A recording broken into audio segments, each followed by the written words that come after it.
All right, what is up? In this video, we're going to be reviewing Christina Pazitsky. Am I pronouncing her name right? Tom Segura's wife. They have a podcast called Your Mom's House, and she's dispensing some advice which a lot of social media and the internet got very upset with. They called it evil. So she's dispensing advice to younger women, the 21-year-old versions of herself. If she could go back in time and dispense advice, this is what she would say. So let's have a listen and react to it and see what we got here. If you could give a single girl some dating advice, what would you say to her? How old? Let's say she's like 21. Oh, 21. Just bang them all. Bang them all, because men are so immature that you're not going to lock anyone down. Don't even start thinking yet about the husband stuff. But I will say, bang dudes quietly. Don't tell everybody. Shut the f about it. Just go do your business. Bang girls, bang guys, bang dogs, trans, whatever you want. But keep an eye out for the good ones in your college. You know what I'm saying? Like, keep the solid dudes in your back pocket. Like, befriend them, but don't f them or date them or nothing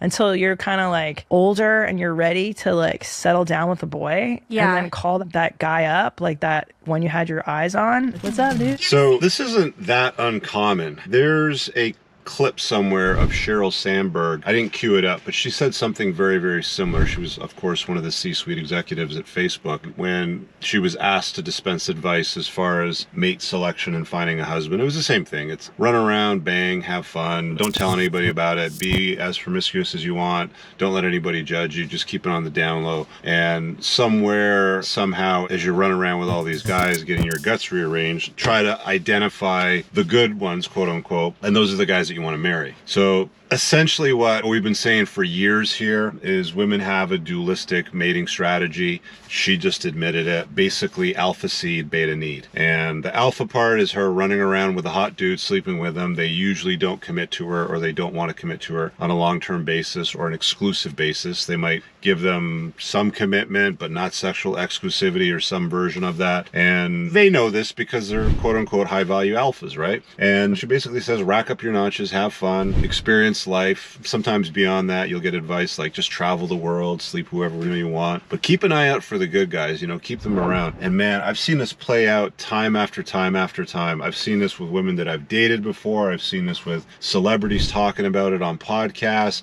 Doesn't matter where it is. This is the absolute common dating strategy that all women will use. I remember I met this gal after my divorce, and she was telling me why she got divorced. And she's like, yeah, you know, I basically ran around Asia because she went to teach English in Japan. So Thailand, Philippines, all of the travel areas in that region for several years of her life, and then came back and then looked up the guy from university that was the good guy, you know, the good pick, and married him and had a couple kids with him, and then divorced him 7 years later or so. And that's just how it goes, guys. That's the advice that women get today. It's one of the reasons why I routinely tell men when they're vetting women, take a look at her inner circle. What kind of advice is she getting from them? If she hangs out with 5 promiscuous, slutty type of women, she's going to be the 6th. If the advice that she's getting from family members is to go out there and be promiscuous and do so without worry, she's going to go out there and do it. So you got to be real careful, my dudes. And for women watching this, man, one of the worst things you could do is run around.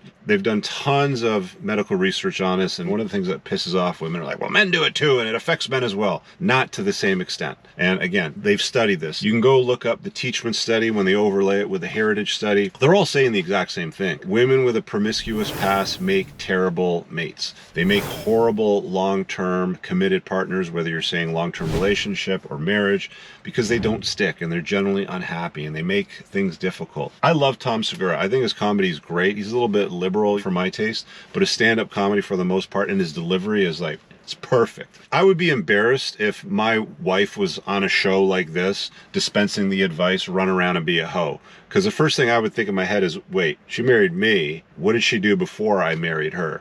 She must have been running around doing exactly what she's talking to this girl in the interview, dispensing the advice for other 21-year-olds to follow. So, I mean, great comic, maybe not the best wife choice, but hey, you know, it is what it is. You guys let me know what you think in the comments below. In the top pinned comment, there's a link to my book, which you should check out if you haven't got it. Also, a link to my school community for less than $50 a month. You get access to me on weekly Zoom calls, my team of experts, over 45 hours of unlisted content I've never published anywhere else that helps you deal with just about everything that matters to guys. So go check that out. There's no long-term commitment.